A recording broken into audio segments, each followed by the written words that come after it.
Hi, everyone. I'm James Protin. I'd like to give a special thank you to our sponsors for the podcast.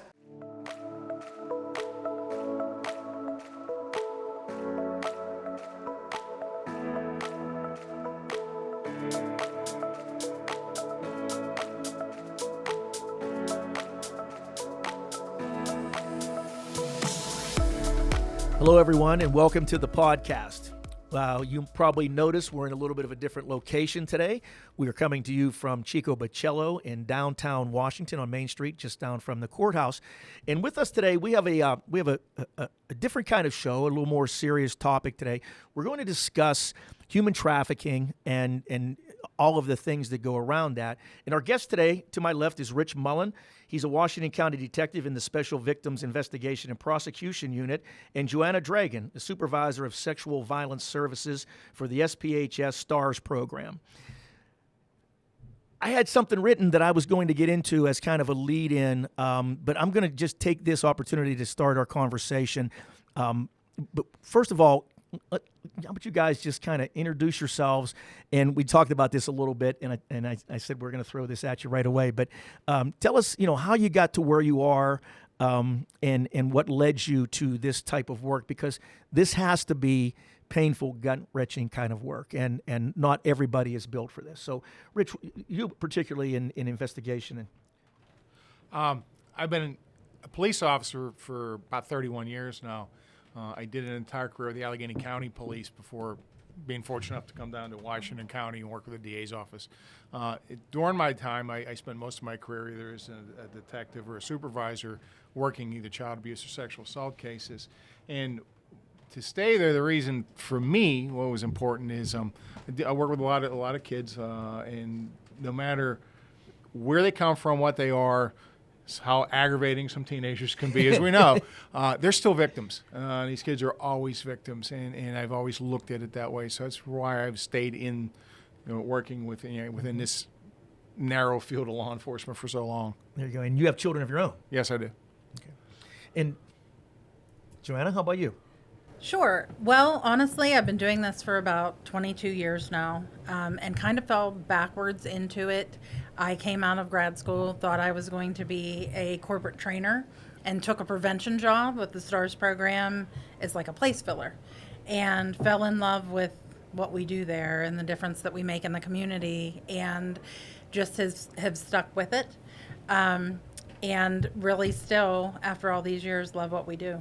Okay. And STARS is an acronym. What does that stand for? It stands for Sexual Trauma Treatment and Recovery Services. Okay. And that's with SPHS. It is, yes. And we've had the great folks from your organization on here in the past, and it's a tremendous organization. We're blessed to have it here in Southwest PA.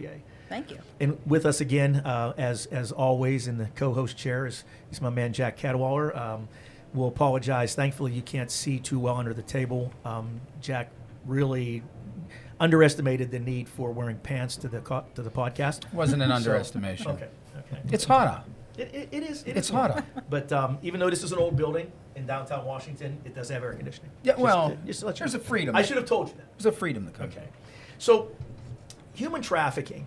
I've done some research because, as I said, I'm almost embarrassed to admit that I really didn't know the extent or the seriousness of this issue, because it's always one of those things that when you think about human trafficking, you think about resort areas and things like that where, people, the predators, they prey on people who are on vacation or unsuspecting or things like that. But human trafficking is, from what I saw, and obviously anything that I say out here, correct me if I'm wrong, because this is, we all know that everything on the internet is real and true, so that's where this research came from.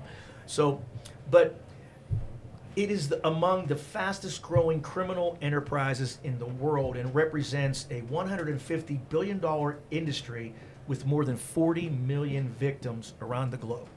Okay? That's staggering in itself. But then when you take and you look at, okay, next question is, what does that have to do with us here in Pennsylvania, right?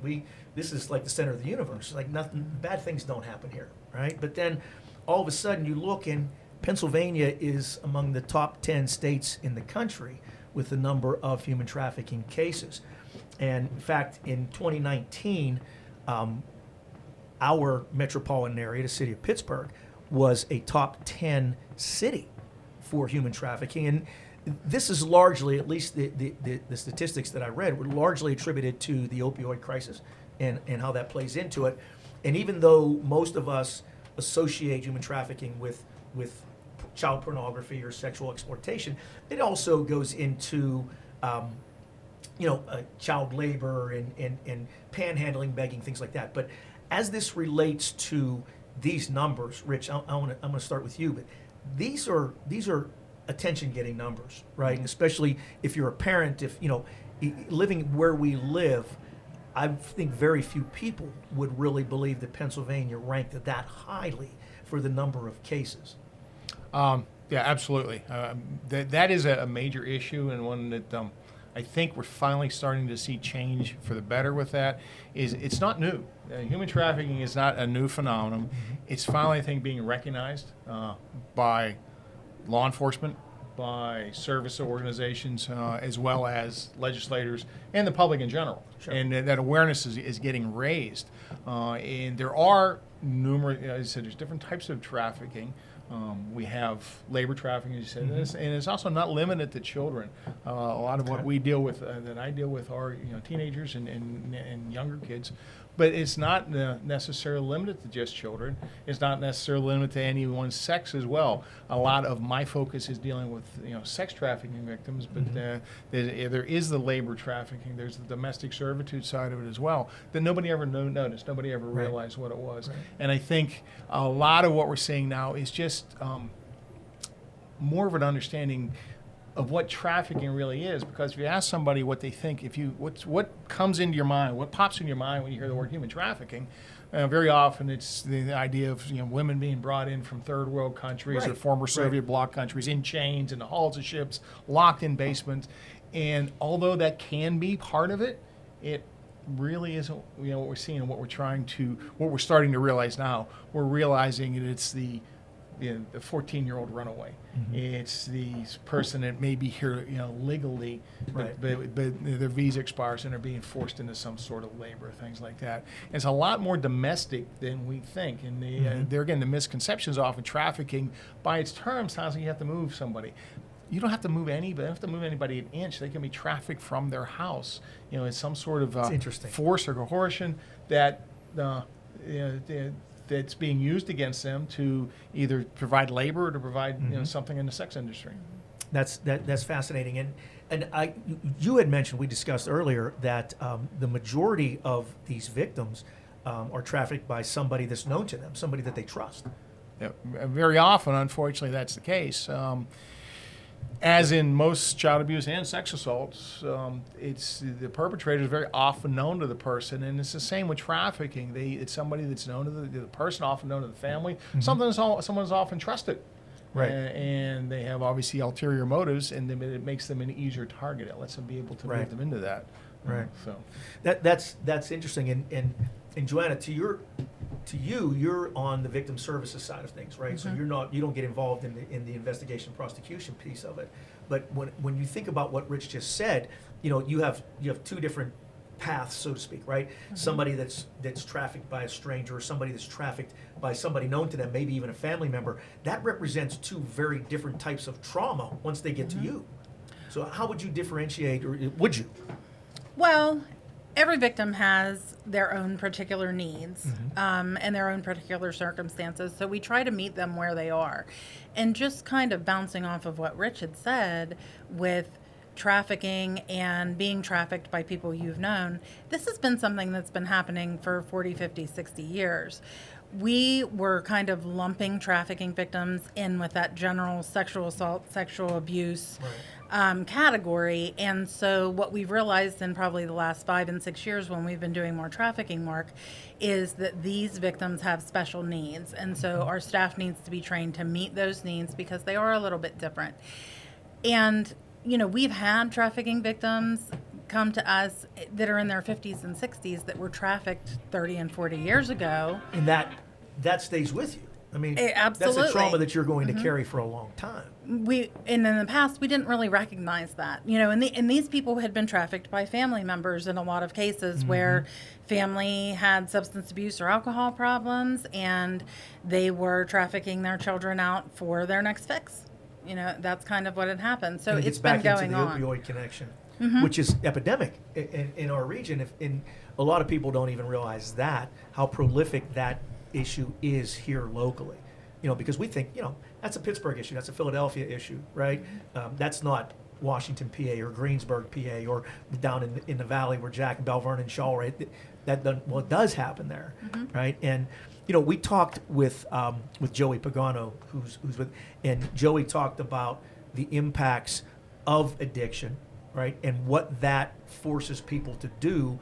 And after having that conversation with him and looking into this topic here, you can't justify it, but you can understand the power of that addiction and how a person could do something like this to their own child, right? Because you're not yourself, right? That addiction takes over. Well, and a lot of people with addiction have their own sexual victimization history. Right. So they're looking at it from a different perspective, and some of them Self-medicating and self-medicating, absolutely. Right. Or just have the mindset that this happened to me when I was a kid and I'm okay. Really, they're not. Right. But, my kid's going to be okay too. Yeah, it's a tough call, and and I guess this is for both of you. But how would you treat a victim differently, say a 9-year-old victim as opposed to a 39-year-old victim? Well, from a trauma perspective, they're going to process their victimization in a different way. Right.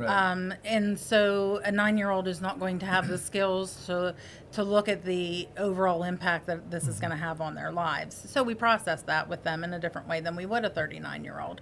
A 39-year-old is going to have different needs, and their trauma probably has impacted them possibly in having a substance abuse issue or some depression and anxiety, or even choosing relationships as an adult that are also abusive because they have very low self-esteem. And so we kind of have to attack all of those issues in order. And we let our clients set the pace as far as what their needs are. And like I said, we have to meet them where they are.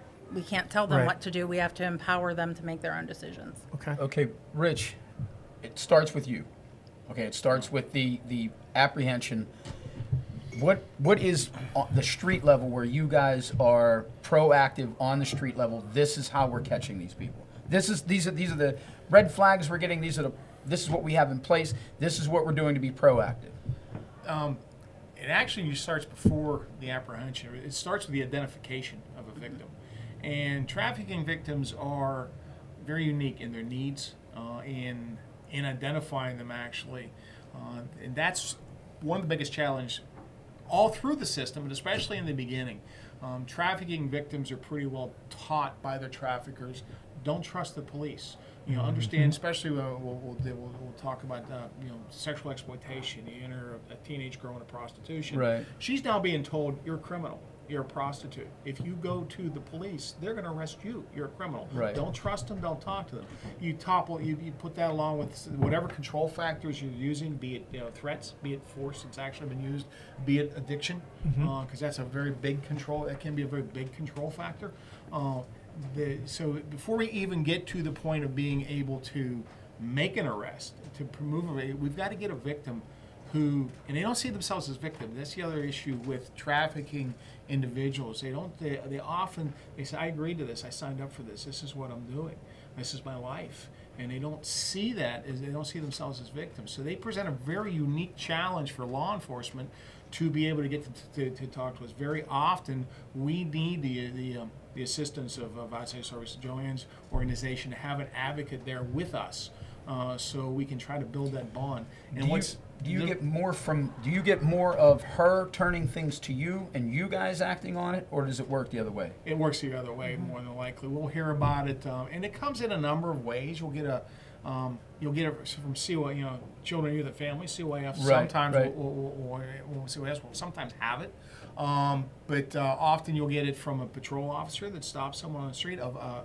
narcotics or a vice officer that makes an arrest, and he's got a 14-year-old girl there that's prostituting herself. Right. And I think that's one of the biggest things we've seen as far as raising awareness of change is actually law enforcement's outlook on this, because I've been in this over 30 years. We look at that was a prostitute, that's an arrest, that's a collar, and we realize that's not the case now. There is no 14-year-old girl that wants to go out and have sex with 3 middle-aged men in an afternoon.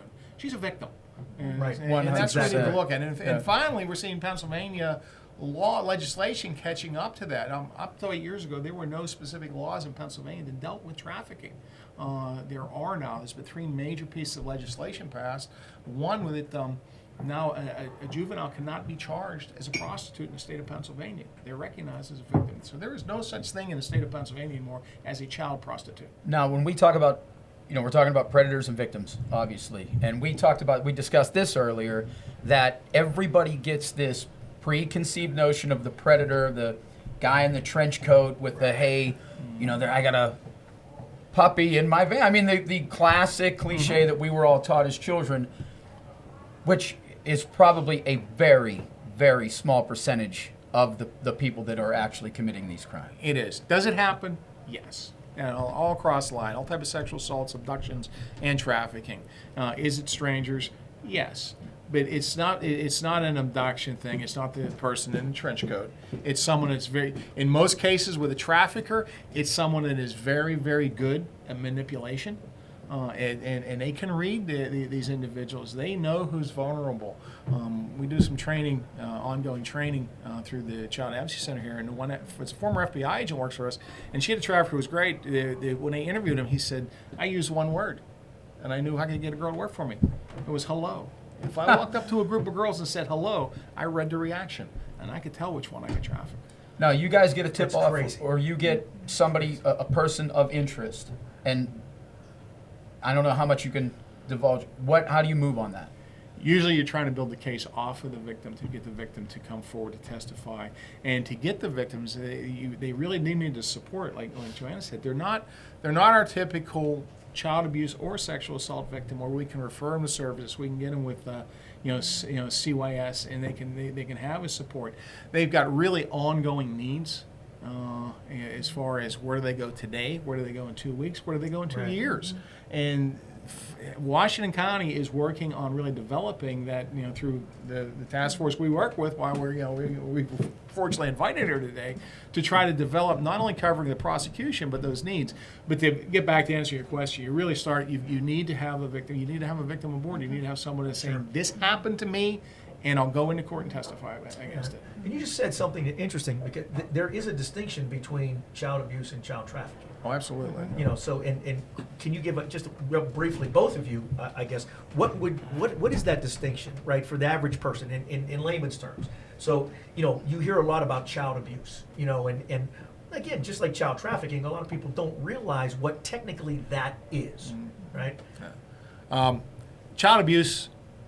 There's 4 basic types. And it's beyond what we have here today to go into. Yeah. But everyone's Right. familiar with the serious that law enforcement usually deal with is either serious physical abuse or some sort of sexual abuse. Is any sex with someone who's underage and can't consent, whether it's forceful or not. Trafficking along the same lines is can be that type of abuse, but it's usually where it's given another person's involved, a third party's involved, and it's usually for some sort of gain, be it financial, be it drugs, not necessarily to the victim, Right. but to the trafficker. To the trafficker. And it also usually involves some sort. If it's someone that's over 18, it's got to involve some form of force or coercion, something like that, where they're being forced into it. For victims under 18, we don't have to prove that, just that they were offered for some sort of compensation. So. Okay. If I could build off something that Rich said, and something I think it's important for people to understand about sexual assault victims is that they often don't identify themselves as a victim. And so in making a disclosure, oftentimes there is no disclosure. It's something that an adult or somebody else notices and makes a Right. report on. number one. And number two, oftentimes, like from an outsider, you would think, well, this person is doing horrible things to you. Why aren't you telling on them? Well, oftentimes the victim loves whoever's abusing them, right. whoever's assaulting them. They might be dependent on that person for housing and food, and they're getting love, or what they Attention think and of is affection. love Right. from Yeah. this Yeah, it's person. not necessarily always, fear is not always the motivation. Absolutely. It could be the opposite. Do they think of themselves at times even as much at fault or even more at fault? Oh, there's tons of shame and blame. You know, and that's why we always tell people, if somebody discloses to you, the best thing that you can say is, I'm sorry that this happened to you, and I'm so glad that you were able and felt comfortable to tell me this, because I Right. believe you. And we've heard that from victims. It's Sure. very important, because they are looking at themselves with such disgust, and they expect whoever they tell to look at them with the same disgust as they feel internally. And Right. so it's a very hard thing to overcome, and it takes a lot of time and support. That's just amazing. And again, not to belabor the point, but the scope of this is really mind-boggling. And one of the things, and you kind of put the rest for me, and when we talked earlier about, I'd mentioned that my wife had concerns about our granddaughters when they started going out and driving and being on their own, about being in one of the big box stores or in a mall or someplace and getting snatched from the parking lot. That rarely is the case, if at all. Right. And there again, not to say don't be, knowing what your surroundings Diligent, are, and be sure, diligent, sure. exactly, diligent on where you're at, being observant on where you're at. But we often see on especially social media, where do not, if you have a plastic bag tied to your car window, don't get out of your car, because you're going to be abducted and sold you'd be trafficked and sold into slavery. And that just isn't the case, because if your local police were getting abandoned cars in their parking lots and women that were never At that seen volume, again, right. yeah, you would be hearing about that on national news. Sure. There was also last year on Wayfair that they were selling kids on Wayfair just because it was a dresser that had a boy's name and it was really expensive, so it has to be a boy. And there again, not to be diligent, but that's a type that can actually hurt the message we're trying to put out there, to look at what really happens. Where these victims are really vulnerable at. Like I said, people are not getting, snatched from their cars when they get out to take a plastic bag off. They're not being sold on Wayfair. They are being trafficked by people that know them, people in their neighborhood, and people they trust. Another thing that we spoke about earlier. We really have to stop doing the show before it starts. Oh, 100%. Or we got to just film the whole thing. Yeah, And let our Wonder Kid sort everything all out. There But, you go. You said about, you have to be diligent, yes, but if there were these types of things going on and how the public would react to them, and I said about some of these things that we're starting to see on YouTube and different social formats, where you have these groups of public vigilantes that are getting on chat spaces, getting on different things, and they're luring these predators in, setting up a meeting point, and then they're going and they're meeting these guys with their own cameras and everything, and it's not as successful as I thought. I mean, you said it just doesn't work that way. Yeah, It's- it's not a good, vigilantism was not a good practice anyways. And obviously these people are potentially putting themselves in risk by confronting a felon, and a criminal with this. But beyond that, they do not have the expertise. They do not know the law to be able to build a case that's going to be prosecutable. And in a lot of cases where this happened, they're never prosecuted because of errors made. There are individuals that do undercovers. Unfortunately, there's nowhere near enough with the volume that's on on social media and on the internet. But they're trained. They know they know the parameters. They know the legal parameters. They know what they Right. have to meet to be able to build a case. These individuals don't, so they go and confront them. A better thing for someone like that to do if they encounter someone is they can contact the National Center for Missing and Exploited Children. Their website's on there, and what NECMEC will do is they will forward that information. It's called a cyber tip, because it comes in over some sort of social media or internet, and it will forward it to the law enforcement agency in that area that is working the cyber tips, and they will pick up an investigation if it's warranted. And it'll be done correctly. Exactly. not let a guy walk. And prosecutable. Right, Right. Right. and I mean, that's the key and not word. just let a If guy that's walk. actually a word, but that's the key word. Right. And I think, in my mind, one of the most important things that parents or anybody that's concerned that has responsibility for a child is to really pay attention to what your child is doing on social media. You know, because there's so many platforms and so many different ways that, again, Facebook, Instagram, you know, Twitter, TikTok, or, you know, all these things. I don't even know what some of them are, you know, Snapchat. But those things, kids are active. The majority, especially Snapchat and TikTok, those are like my grandkids. I'm banned from those. My grandkids said I'm too old. I can't get involved with that stuff. So, but there are youngsters that are on there and they don't realize that they're vulnerable. They don't pay attention to that. They're doing it to get attention, to get likes and comments and things like that. So I think, as a parent and a grandparent, you guys all can relate to this. I think that, in my mind, that's the most important thing that we can do to protect our children, is to pay attention to what they're doing on social media. Well, and it has to come from the adults. You know, we can teach kids don't talk to strangers or don't do this and that, but really it's up to the adults in all these kids' lives to pay attention, to form relationships with them, to make sure that they feel safe and supported, to make sure that they have people in their lives that they can talk to if they have a problem. All those things are important, because truly, kids that get victimized, perpetrators often target those children because they know those kids have low self-esteem and they don't have anybody to go to. Right. This may seem like a silly question, COVID related. Did you see a rise in the 2 years that we were on, you know, lockdown, or did you see a rise in what you guys did as far as the volume that was coming in? I can speak to us, and I know we had a lot of concerns during COVID because a lot of, especially child sexual abuse victims, were then trapped at home with their abuser. There was no safe place for them to go. They weren't going to school.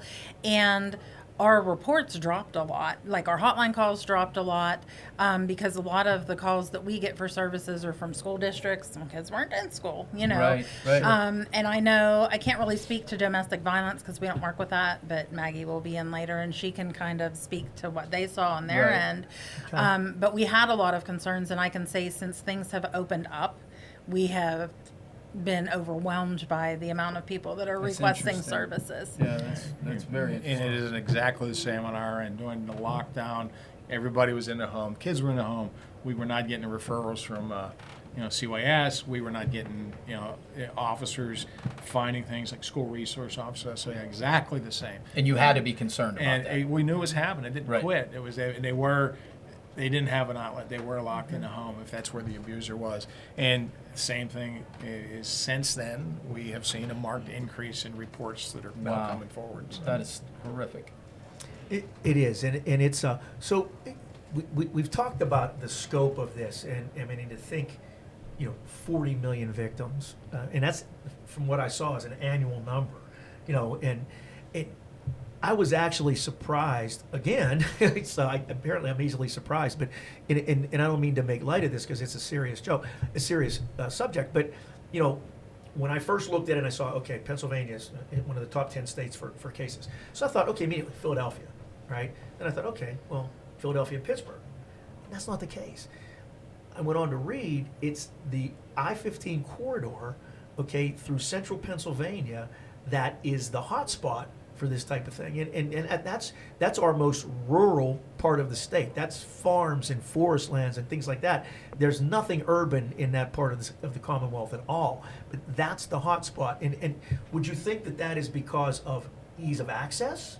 Or, it's also, it'll be a good jumping off point to go either direction. So, I mean, what would you, in your mind, and I realize it's an educated guess, but what would in your mind be that would be the cause of something like that? You're right on part of it. It's anytime you have a transportation corridor for any type of illegal activity that moves or can move, that can be a hot spot. So part of what you're saying is probably right. It would be my educated guess as well. The other part of that, and we not only see that in this area, but Polaris, who is a national human trafficking hotline, they keep Right. statistics on that. They'll produce a hot map. They'll show you the areas, and you'll see places you would never suspect that, just like you wouldn't suspect. Because they fly under the radar? What it is you have law enforcement or you have agencies in that area that are looking for it. Because this is still relatively new to a lot of us. Like I said, even for law enforcement, we're trying to make that shift from looking at them from being criminals as prostitutes to being victimized. Right. And there's some areas that do a better job at looking for it. Right. So you're going to see the numbers being higher. And that may be one of the reasons you're seeing an area like central Pennsylvania. You Right. just have some diligent individuals there, some diligent law enforcement and prosecutors and NGOs that are seeing this, recognizing it, and reporting it. So that may be another reason. Well, and that would be a positive. Exactly. You know, and when you think about, and I know that just went out of my head, but at the end of the day, the fact that you said to me earlier, the age that children are lured into prostitution, right? You know, I would have thought, not having said that, teenagers, 16, 17, 18 years old. But that's not really the case. So, you know, when you think about children as young as 12, 13 years old, you don't really, as a parent, think that that's something you need to worry about. You know, but the statistics surrounding this topic are just, it's blown me away. I mean, it really has. This conversation is, my mind's just spinning. You know, as a parent, you know, like I said, there's so much. I'd like to talk a little bit, and I appreciate you, Rich, so much that you've come in and talked to us about the investigative side of this. But Joanna, could you walk us a little bit through the START program from, you know, how does that work, right? Mm-hmm. Like when a victim comes to you, what's step one? How do you get them in, and what does that process look like? And I realize it's different for everybody, but just like kind of an overview. Sure. We have clients that come to us from a variety of means. Sometimes Children and Youth Services refers them to us. Sometimes law enforcement is referring to us. We have advocates on staff so that if a victim is interviewed at Rich's office, at the district attorney's office, or if a child is interviewed at our local child advocacy center, we have an advocate present to be an emotional support to the child and the family. And then we encourage them to get follow-up services in regards to their trauma. And we have counselors on staff. And basically, you know, people can just call themselves. We have a 24-hour hotline. They can call in and just say, you know what, I need to talk to somebody about this. And then we ask a few questions. People don't even have to give us their real name. We have clients that are just Jamie Doe, you know, or we make up a name. If we work with a lot of hospitals in the area. So if a rape victim of any kind of sexual assault comes into the hospital for treatment, emergency room staff give them some information on STARS. They can choose to have us meet them at the hospital if they want somebody to speak with them there, or we can talk to them on the phone, or we can just make an appointment to follow up with them later if they give their permission for their name to be given and their information to be given. So, and we just take it from there. Some people want to come in for counseling. We can offer telehealth services where we're talking to them on the phone, or we're doing a Zoom type of session, and we'll follow them throughout a criminal case if they have one. And we'll also liaison with law enforcement to make sure that individuals are understanding that process. That's a very overwhelming and intimidating process for people to go through. So we want to make sure that they're feeling supported, because the more supported they feel, the more likely they are to be working with law enforcement the way that we need them to. Okay. So in assuming that you have a child, for example, and the parents are not involved, they're not suspects, they haven't been, they're supportive parents, this is something that's happened outside of the home. What would the role of the parents be in what you do, in the counseling, in that victim advocacy piece? Mainly to just support the child, and we actually have specialized counseling and specialized education for parents and caregivers, be they foster parents or grandparents, that help them to understand some of the behaviors that might be cropping out of the abuse, to understand what the needs of the child are, and to move forward in the best way possible. Okay.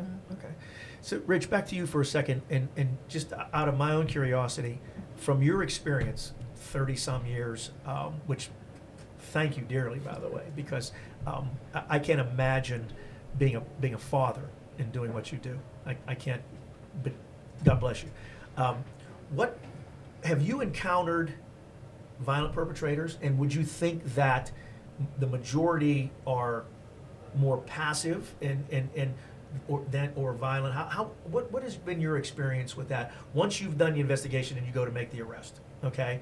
Have you encountered a violent perpetrator that has resisted, and is that more the exception or the norm? Obviously, as a police officer, you're always you're on your guard, and anybody Sure, can be violent. absolutely. And over the times, yeah, there have been some. A few years ago, there were actually 2 FBI agents killed serving a child pornography warrant. So it's a concern, but truly, for the most part, the violence you'll see from these individuals are towards their victims. That's a Right. control factor they'll use. It's kind of a passive-aggressive thing. Oh no, it's not passive aggressive No? at all towards the victims. Not toward the victim. Oh yeah, they will use. I'm sorry, they will use physical force to control their victims.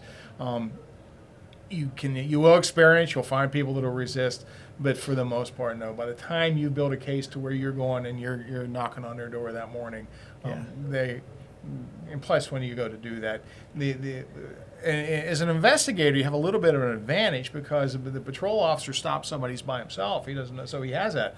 When we show up, we're showing up with a whole army, so we're Yeah. pretty okay. Yeah. In most cases. Sure. This is just absolutely just, again, it's just blowing me away. So when you think about, again, bringing this back home to where we're at right here, we are a relatively rural area. We're sitting here in the city of Washington, but even at that, it's a small town, right? So even our cities are small towns. So from a percentage basis, do you think that, and I'm going, bear with me for a second, because I still can't reconcile, this area has this problem, right? That you have enough work to do to keep you busy as an investigator, okay? That's just totally amazing to me. You said it's a small town, but it's no matter how small, how big the area, the percentage you're going to have is going to be based on population. There's so many people that are going to be offenders, so many people that are going to be victims, and Washington County, although relatively small, is not that small. There's enough.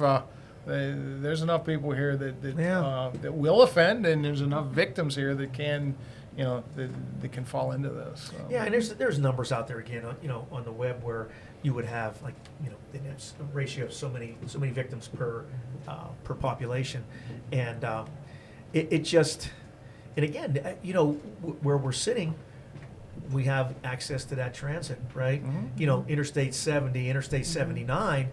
I mean, you can jump on there and be literally anywhere in a matter of no time, and just slip under the radar, and out of the state. In just we're right there in the corner of 3 states. So, does that change if there's a victim from Pennsylvania is taken to Ohio, West Virginia, for example? Does that change the jurisdiction, the way you would investigate that? It can.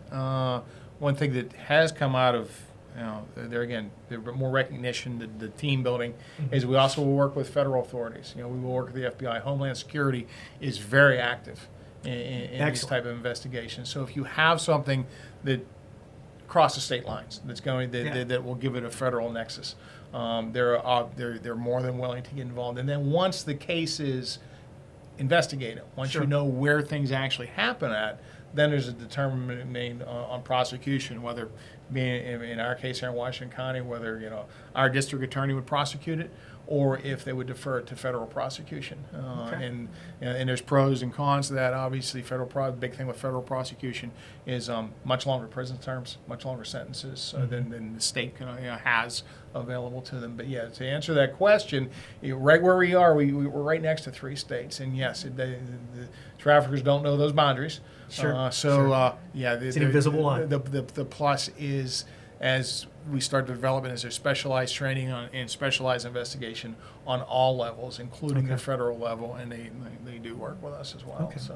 And go ahead. Jamie touched on something. He said, we're small town. When you're small town, you know everybody. We know everybody in the area. Now, what I do for a living, I don't have to worry about taking it home. Okay, I work with machines, and in no way affects anything to do with my family. What Jamie does, he doesn't have to worry about taking that home per se, because the area we work in, our jobs, it's disconnected. You guys work and deal with predators and perpetrators and victims in the same area that you live in. How difficult is that to take home with you? And then you're going out in public. This is the Southwestern Pennsylvania is small, but the problem is big. You guys have to come across places where you have apprehended and different circumstances. How do you shut that off? How do you go home to your families? How do you go out in public with your families and you disconnect that? It's a delicate balance, and anybody who's been in the field for any amount of time knows how to strike that balance. They find ways to do it, to leave it at the office. You can never completely leave it at the office. I'm much more aware of things that go on at my son's activities or my son's school. I make sure that I pay attention, and I encourage other people to pay attention. Sure. But you also have to just live your life. You have to live your life. You have to enjoy your life. And I feel more confident now as I'm older that if I see something, I know what to do about it. Okay. And I know I have the resources to step in or contact somebody else that can do something about it. Sure. Rich, same question. Exactly right. You have to strike that balance. You have to, we tend to work together and be able to bounce things off each other, so we have a camaraderie between us is also helpful, but and there are other steps, but you do look at life differently. You really do. One, as a police officer, you do anyways, but Sure. like Joanna said, my youngest daughter used to swim. When I used to go to swim meets, everybody else there is watch these little kids swimming. I'm wondering who's there. You're with watching the the crowd. I'm watching who's there with a camera. Yeah, you're and doesn't watching have the a kid crowd, here. right. So that sticks with you. But there you have to live your life, and I truly believe that the vast majority of people are not like that. We see that section of the society, and that's that's where we work at. But I don't live there. My friends don't live there. And That's that's how we excellent. have. Yeah. Great. Yeah, Well, that's excellent. And Rich said about the collaboration, like, I can't say how proud I am, I guess, to work in Washington County. We have some really great systems Absolutely. in place here. This task force that we have managed to put together that deals with this particular issue, but also around general sexual assault and domestic violence issues, we really work well together. We communicate well together. And I just know from being part of regional and statewide initiatives, we're really lucky what we have here in Washington County, because this collaboration doesn't happen everywhere. Right. Now, Rich, you work out of the Washington County DA's office. Yes. Right. We do not have a county police force here. We have the sheriff's department. Right. Right. So, thinking about legislatively, right, in the Commonwealth of Pennsylvania, we have one of the few full-time state legislatures in the country, right? They do their job to the best of their ability. I have a lot of respect for anybody that puts their name on a ballot and goes and serves the public. I think that's great. All of the things that are happening in our country right now, right? Our country has become angry and somewhat violent, right? We've had mass shootings. We know these have dominated our news feeds. A lot of people place, for lack of a better word, blame of our societal problems that on the systems, on our systems of government. Do you think that this is an issue, a problem that is systematic? In other words, do you think that there's flaws or gaps in the system that makes this accessible to predators, and it makes it difficult to investigate and prosecute? There's obviously flaws in any system. Right. And what we see as our victims come from, they're often part of the system. They're in the system. Okay. And they're cared for, hopefully, as best as they can. But we do know that, the age of, we had talked about the age of entry into prostitution. We do know that the roughly 80 to 90% of trafficking victims are also sexually abused. So they do fall through gaps in the system. But the actual system itself, I don't think this is. I know that it is not. This is not new. It's not a new flaw. A new phenomenon. It's not a new problem. Right. I think part of the pluses in the system is we're starting to see that recognition. We're seeing collaborations like this built And that's what made me through think of that. organizations Yes, absolutely. that normally we've worked together on other things, but this is new for all of us. And we're all going, well, let's just all get together and figure out what the best we can do. And as far as with legislation as well, I think I mentioned earlier, 8 years ago, there were no laws in the state of Pennsylvania that dealt specifically with trafficking. If we wanted specific trafficking, it had to be a federal prosecution. There are now, since 2014 up to 2020, there's been 3 major pieces of legislation. The last one being is referred to as a Buyer Beware Act, where that recognition of where they're actually going to, the legislation has realized that, attack the purchaser. Look Sure. at them, enhance Right. penalties for that. And we did that somewhat in the past with someone for prostitution, but normally law enforcement went after the prostitute, didn't recognize the John. So when you ask, is there issues in the system? Sure, there is everywhere on any problem.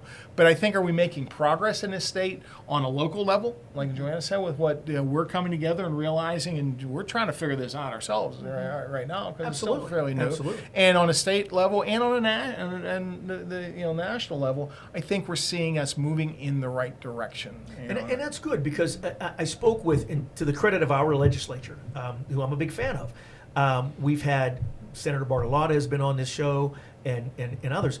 And talking to a couple of my friends last night that are in the legislature, because knowing we were going to do this show, they say that they see an upward trend, a positive trend since 2014. And I think the first one was like Act 105. I don't know what they called it, but at the end of the day, are you seeing that improvement, feet on the ground, the number of cases that are not only being prosecuted but successfully prosecuted, and so do you feel that there's been a positive trend since then? And I think you kind of just touched on that, but can you elaborate a little bit on is the number of cases, is it going down? Is it more the prosecution, the successful prosecution? Is what has been kind of feet on the ground in your mind, the positive outcome of this legislation?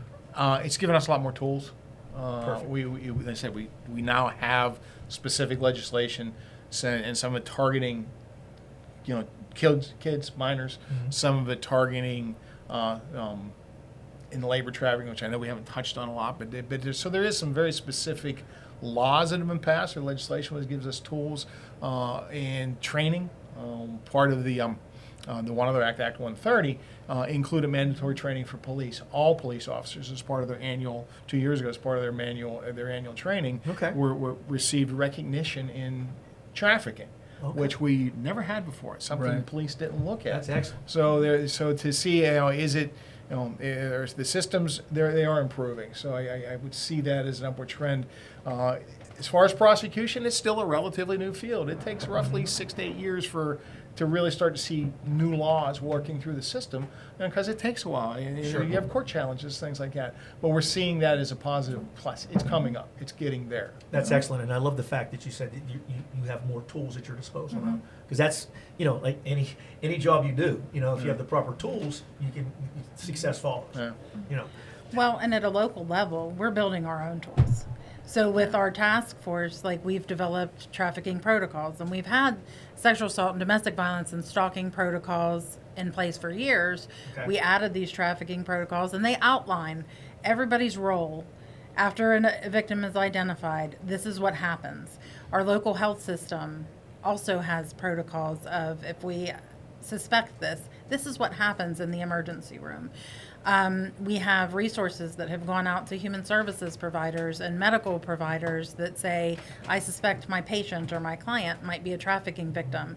Here are different resources: law enforcement, housing, clothing, food, counseling, so Wow. that they just know where they can go. And we also try to push, outreach information to hotels and motels and gas stations and truck stops. So we're putting flyers out with the National Human Trafficking Hotline number and text number. On that note, if you, to everybody out there, if they do suspect something, if they're a nurse in an emergency room, if they suspect something, what do you do? Who do you call? What do you do? What you would recommend how you would get this done? We always recommend that they call local law enforcement first. First. Yes, but if you're not in a situation or you have questions, you can always call the National Trafficking Hotline. And that's why we put it out there, because there might be a trafficking victim that stops at a truck stop and they go to the bathroom and they're able to take a picture of our flyer with the hotline text line on their phone, and they're on to another state, but they have it if they need to call it, right? So that's what we're doing. And if it's okay, I'm going to read the hotline. You're That's where absolutely. I was Okay. going with that one. Yeah, go ahead. So the National Human Trafficking Hotline is 1-888-373-7888, or people can text the Be Free text line, and that is 233-733. And all you have to text to that is, I need help. That's Interesting. fantastic. Interesting, very interesting. Closing statement. And what have we not touched upon, or if anything, that you would like the viewers of this show to take away from the law enforcement standpoint? Maybe just the complexity of these cases. They're not our normal investigation, as far as, they don't flow often as easily, and realize that if they suspect something, please report it. Again, I'll spin off of Joanna. One thing, I'm going to put this out there right now: if you suspect something, do not put yourself in danger. Okay. If you think someone Don't needs be evil. help, get local law enforcement there right away. Otherwise, use the hotline. But beyond that, the takeaway is that they're complex investigations. If you become involved with it, we're going to need you on board. And a lot of this can come from individuals that work with kids, work with the community. I said, I do some training, and I tell every time I talk to a group, you are the people that interact. You see it. Sure. So let us know that. and let it Teachers, get started. coaches, Exactly. and youth coaches. I think, and Jack and I are both involved with youth sports, and I think that you have access as a coach to kids if you're paying attention, right? And if you're coaching a young boy or a young girl, so that age, 12 to 15, say, if that child is on or not. You know if that child is carrying something heavy. You can tell that. But just by the way they perform at whatever sports you're coaching. So I think that, to your point, those of us who are involved with children, who are involved in the community, I think we need to be, and diligent may not be the right word, but just maybe pay attention. Exactly. Pay a little bit closer attention. So. Joanne, Absolutely. parting shot. Well, the best thing I think that I can say is, if anybody listening today is, a victim or has been impacted by sexual assault, harassment, or abuse in any way, there are people out there that will believe you. There are people out there that will support you. And if you're local to Washington and Greene counties, you can always reach out to the STARS program.